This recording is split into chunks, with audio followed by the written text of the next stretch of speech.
पिछली क्लास में हमने आप लोगों को बताया था वैद्युत रासायनिक श्रेणी के अनुप्रयोग। वैद्युत रासायनिक श्रेणी के अनुप्रयोग में बताया गया था कि वैद्युत रासायनिक श्रेणी का अनुप्रयोग कहाँ किया जाता है, उसका उपयोग कहाँ कहाँ है। हमने कई चीजें बताई थी। उसमें सबसे पहला हमने बताया था धातुओं की रासायनिक सक्रियता की तुलना करने में कौन सी धातु किस धातु के लवण के विलयन से विस्थापित कर सकता है, कौन सी धातु विस्थापित नहीं कर सकता है। हाइड्रोजन कौन कौन सी धातुओं को विस्थापित कर सकता है, हाइड्रोजन का विस्थापन अम्लों में से हाइड्रोजन का विस्थापन कौन कौन सी धातुएं कर सकती हैं, कौन कौन सी धातुएं नहीं कर सकती हैं, ये बताया गया था। उसके बाद जल में से कौन सी धातुएं हाइड्रोजन को विस्थापित कर सकती हैं, कौन सी धातुएं हाइड्रोजन का विस्थापन नहीं कर सकती हैं, ये सब सारी चीजें बता दिया था। वैद्युत रासायनिक श्रेणी के अंतर्गत पोर्टेबल वैद्युत रासायनिक शक्ति के स्रोत पढ़ने हैं आप लोगों को। वैद्युत रासायनिक शक्ति के स्रोत पढ़ने हैं कि मतलब कि इस वैद्युत रसायन जो पढ़ रहे हैं एक्चुअल में इसका मतलब क्या हुआ, वैद्युत रसायन का मतलब क्या हुआ, रसायन विज्ञान अर्थात रासायनिक पदार्थों से विद्युत धारा की उत्पत्ति,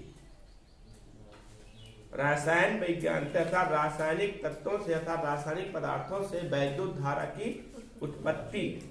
मेन टॉपिक इसके अंतर्गत आता है आपका वैद्युत रासायनिक सेल, जिसे पोर्टेबल वैद्युत रासायनिक शक्ति के स्रोत कहा जाता है। पोर्टेबल मतलब समझते हैं, पोर्टेबल का मतलब होता है एक स्थान से दूसरे स्थान तक ले जाने वाली रासायनिक शक्ति।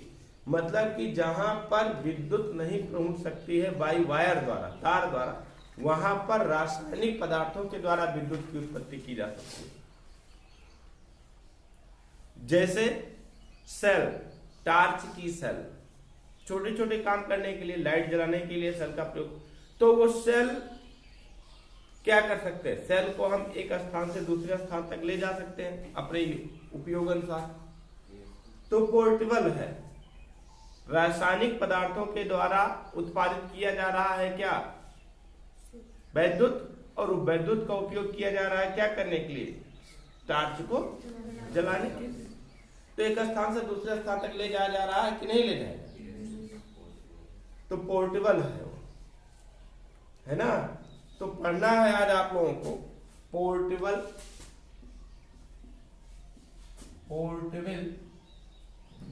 वैद्युत रासायनिक सेल के स्रोत। पोर्टेबल वैद्युत रासायनिक सेल के स्रोत पढ़ने हैं आप लोगों को। इसका स्रोत क्या होता है समझिए, शुष्क सेल और संचायक बैटरी वैद्युत रासायनिक शक्ति के महत्वपूर्ण स्रोत है। कौन कौन से, शुष्क सेल, ड्राई सेल बोला जाता है, शुष्क सेल, और कौन सा, संचायक बैटरी। संचायक बैटरी जो होती है ये वैद्युत रासायनिक शक्ति के पोर्टेबल स्रोत है, मतलब एक स्थान से दूसरे स्थान तक ले जाने वाले। शुष्क सेल के अंतर्गत आप लोगों को पढ़ना है, शुष्क सेल के अंतर्गत आप लोगों को पढ़ना है लैक्लांसे सेल या जिंक कार्बन शुष्क सेल। बोलते क्या है इसको, शुष्क सेल के अंतर्गत कौन सा पढ़ना है आपको, लैक्लांसे सेल, लैक्लांसे सेल या जिंक कार्बन शुष्क सेल। लैक्लांसे सेल या जिंक कार्बन शुष्क सेल, यही पढ़ना है। ये यही सेल है जिसका उपयोग किया जाता है क्या करने के लिए, टार्च में उपयोग किया जाता है, या वॉच में किया जाता है, दीवार घड़ी में किया जाता है, रिमोट में किया जाता है। उसी सेल के बारे में पढ़ना है, लैक्लांसे सेल या जिंक कार्बन शुष्क सेल पर। उसी सेल का पूरा स्ट्रक्चर पढ़ना है, कैसे बनता है, क्या क्या उसमें भरा होता है, किस तरीके से वो काम करता है, पूरा पढ़ना है। उसी सेल को कौन सा सेल कहते हैं, लैंक्लांसे सेल या जिंक कार्बन शुष्क सेल। तो लिखिए पोर्टेबल वैद्युत रासायनिक शक्ति के स्रोत, लिखिए शुष्क सेल और संचायक बैटरी, शुष्क सेल और संचायक बैटरी,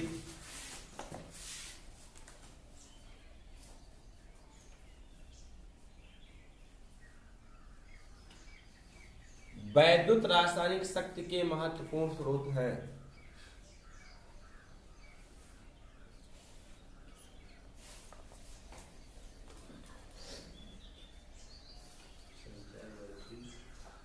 वैद्युत रासायनिक शक्ति के महत्वपूर्ण स्रोत हैं।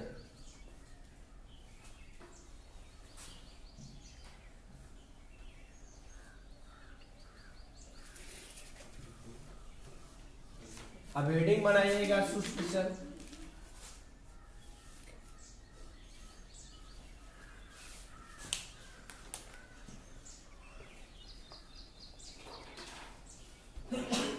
शुष्क सेल लिखिए, शुष्क सेल एक प्राथमिक सेल है।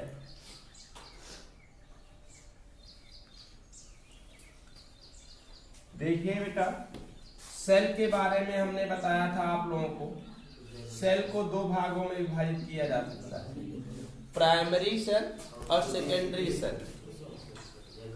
प्राथमिक सेल, प्राथमिक सेल और दूसरा बताया था हमने गॉड सेल या द्वितीयक सेल, यही बताया था ना, या सेकेंडरी सेल बताया था ना। प्राथमिक सेल किसे कहते हैं? प्राथमिक सेल वो सेल होता है जिसे पुनः चार्ज नहीं किया जा सकता, बताया था हमने, पुनः चार्ज नहीं किया जा सकता।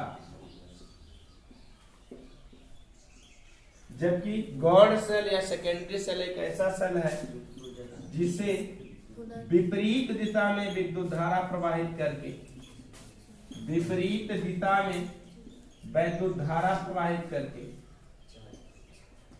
धारा प्रवाहित करके पुनः चार्ज किया जा सकता है, बताया था हमने, पुनः चार्ज किया जा सकता है। समझ रहे हैं ना? तो आपको पढ़ना सबसे पहले कौन सा है? प्राथमिक सेल के अंतर्गत किसको पढ़ना है? शुष्क सेल। शुष्क सेल के बारे में हमने बताया कि एक प्रकार का है प्राथमिक सेल है जिसे पुनः चार्ज नहीं किया जा सकता। इसके अंतर्गत कई सेल हैं जिनमें से पहला सेल पढ़ना आप लोगों को लैंक्लांसे सेल या जिंक कार्बन शुष्क सेल। तो क्या लिखे हैं? शुष्क सेल। शुष्क सेल एक प्राथमिक सेल है, शुष्क सेल एक प्राथमिक सेल है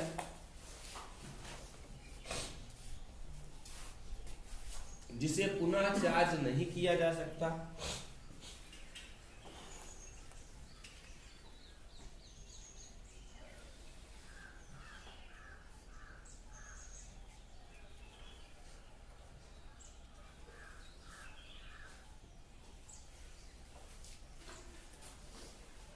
मुख्य प्रकार के कुछ शुष्क सेल निम्नलिखित हैं।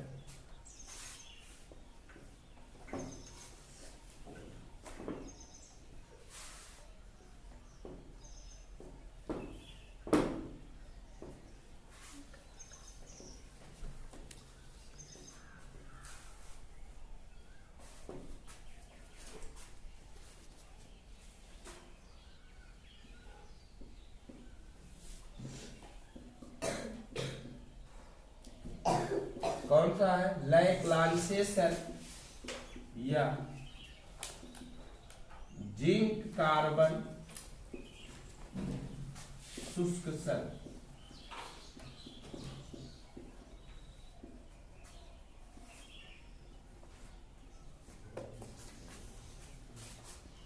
लैंक्लांसे सेल या जिंक कार्बन शुष्क cell.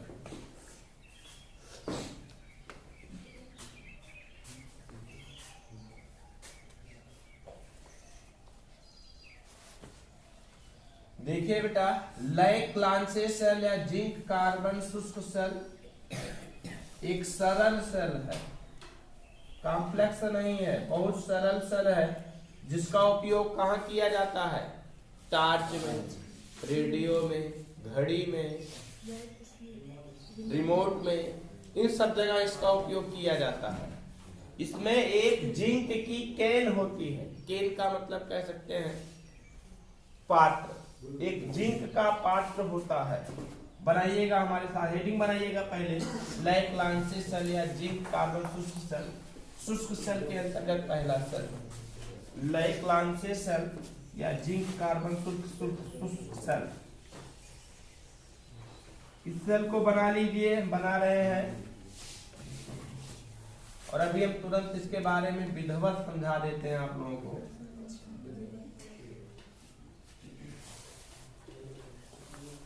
Positive steel cover wax seal sand causal, मतलब कि सैंड की कह सकते हैं रुई जैसी स्ट्रक्चर। ठीक है। Ammonium chloride, zinc chloride, ZnCl2 है ये। Zinc chloride, manganese dioxide, most paste, मतलब इन सब चीजों का पेस्ट होता है।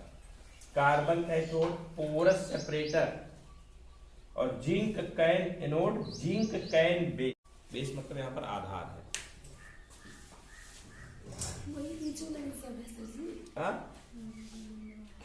ये पोरस सेपरेटर है, यही सब है। ना ना ना, है जरूरी नहीं, ये पार्ट है अलग अलग।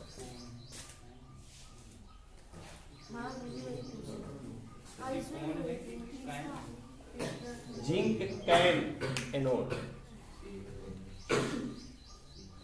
लाइन का मतलब नहीं है भाग है, ये इसका मतलब ये पूरा बेस वाला है।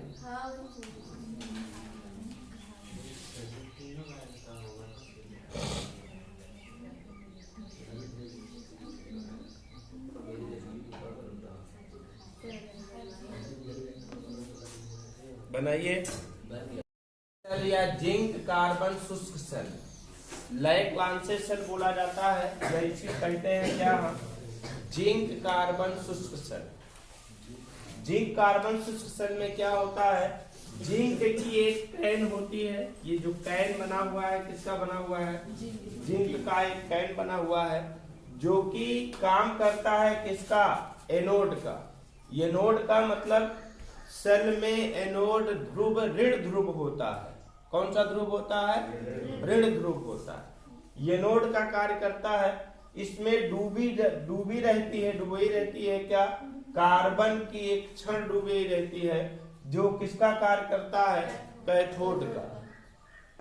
कार्बन की एक क्षण डूबी रहती है, जो किसका कार्य करता है, कैथोड का कार्य करता है। कार्बन की एक क्षण है ये, जो कैथोड का कार्य करता है, और इसी को कहा जाता है धन टर्मिनल।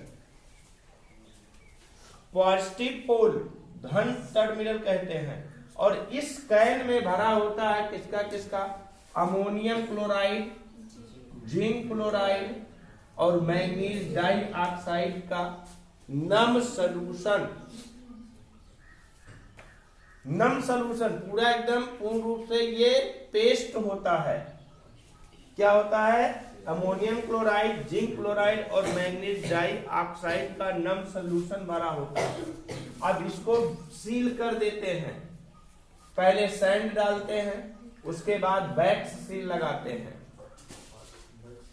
वैक्स सील होता है, वैक्स सील लगाते हैं। वैक्स सील के बाद स्टील की कवर लगा देते हैं, उसके ऊपर बंद कर देते हैं।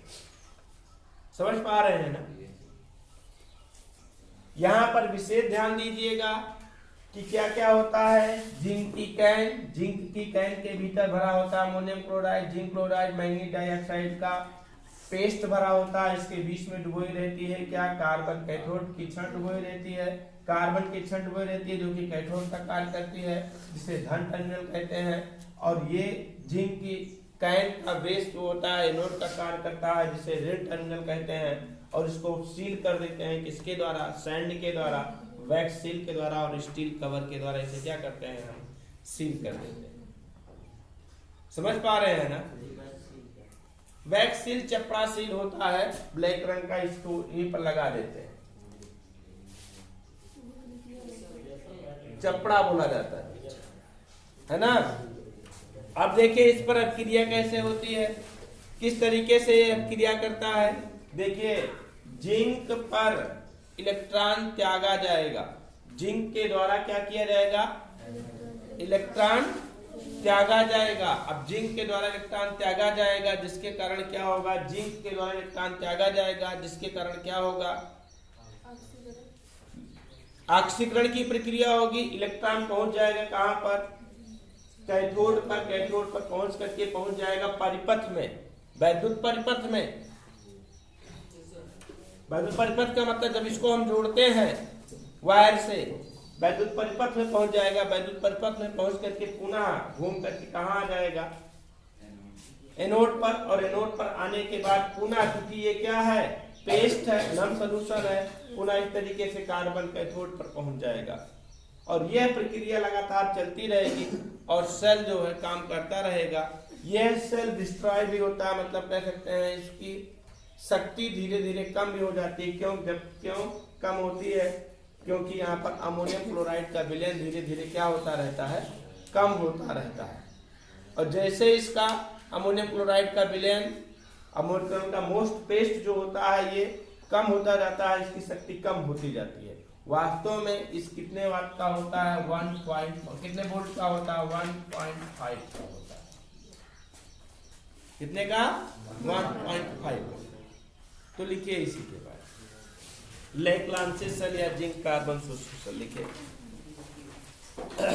लिखिए जिंक कार्बन शुष्क सेल।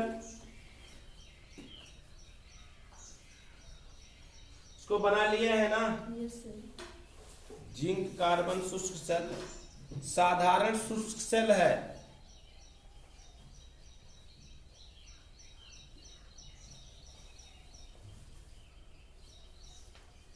जिसका उपयोग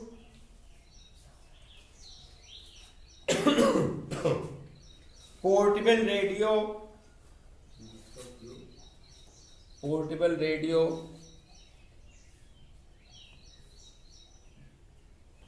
ट्रांजिस्टर, टार्च,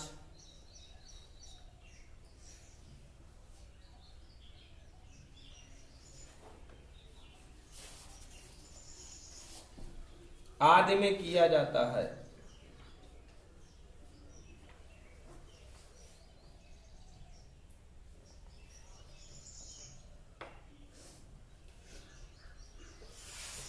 सेल में जिंक का पात्र एनोड, सेल में जिंक का पात्र एनोड,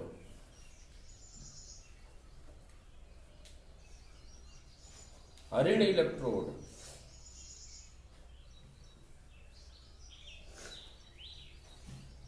का कार्य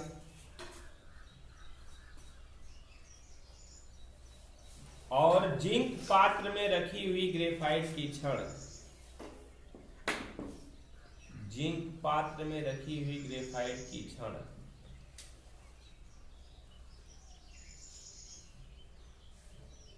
कैथोड,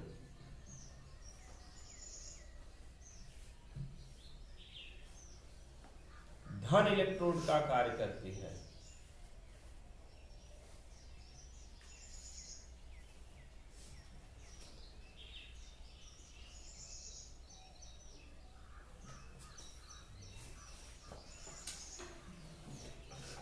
यह शुष्क सेल वास्तव में शुष्क नहीं होता।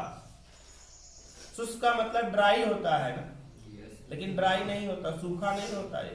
यह शुष्क सेल वास्तव में शुष्क नहीं होता।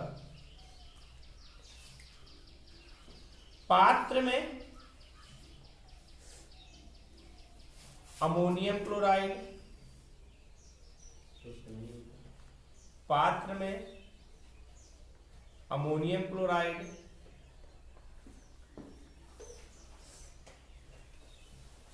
और जिंक क्लोराइड का नम मिश्रण भरा रहता है।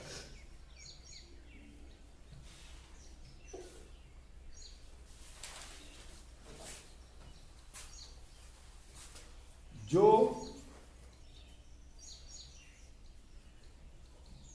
इस सेल के लिए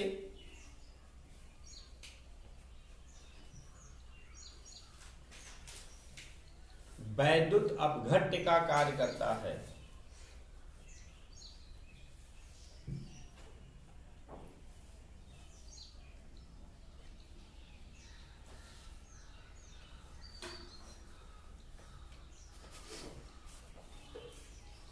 जिंक का पात्र एक स्टील के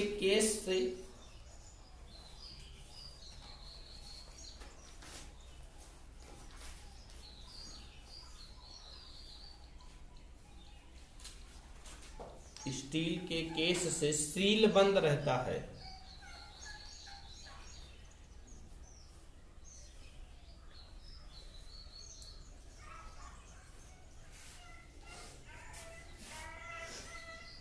स्टील का केस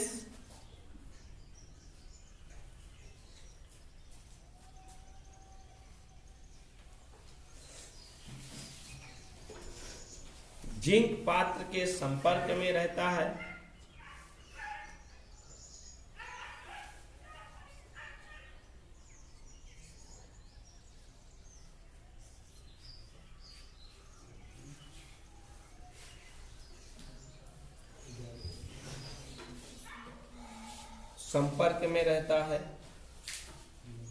और ऋण टर्मिनल का कार्य करता है।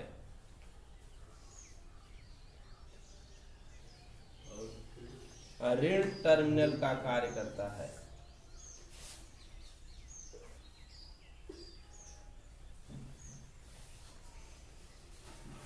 एक नए जिंक कार्बन शुष्क सेल का वोल्टेज हमने बताया था कितना होता है। हाँ, एक नए जिंक कार्बन शुष्क सेल का वोल्टेज 1.5 वोल्ट होता है।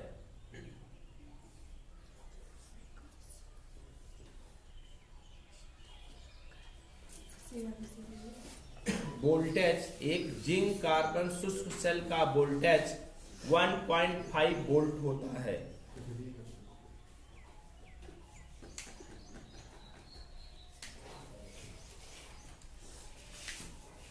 सेल के वर्किंग में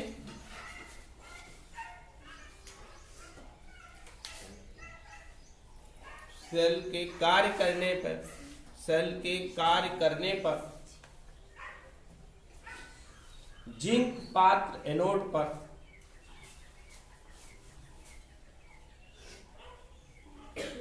इलेक्ट्रॉन त्याग करके ऑक्सीकरण की प्रक्रिया होती है।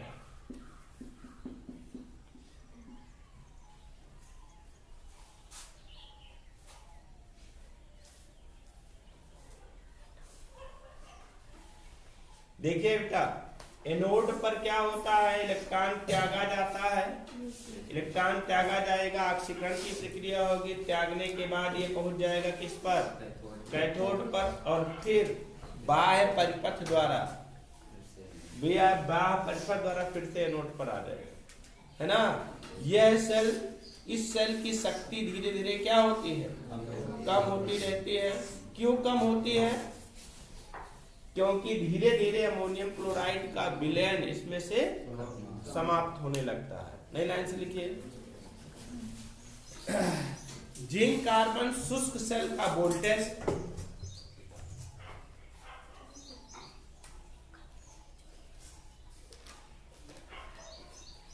धीरे धीरे कम होता जाता है,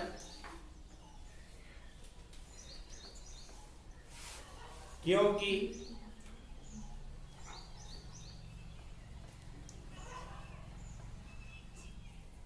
इसके भीतर भरा हुआ अमोनियम क्लोराइड की सांद्रता कम हो जाती है। भरा हुआ अमोनियम क्लोराइड की सांद्रता कम हो जाती है।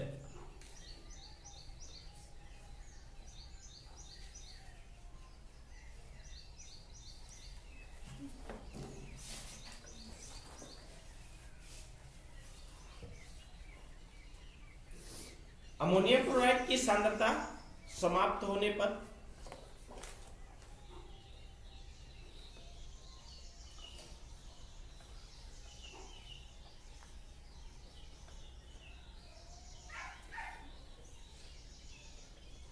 सेल बेकार हो जाता है।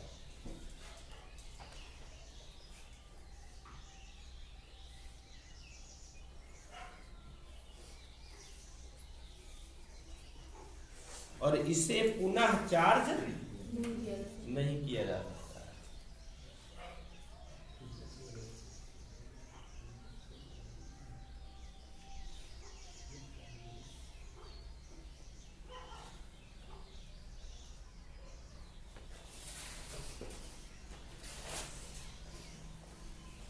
अब आगे हम कल पढ़ाएंगे आप लोगों को क्षारीय शुष्क सेल, क्षारीय शुष्क सेल।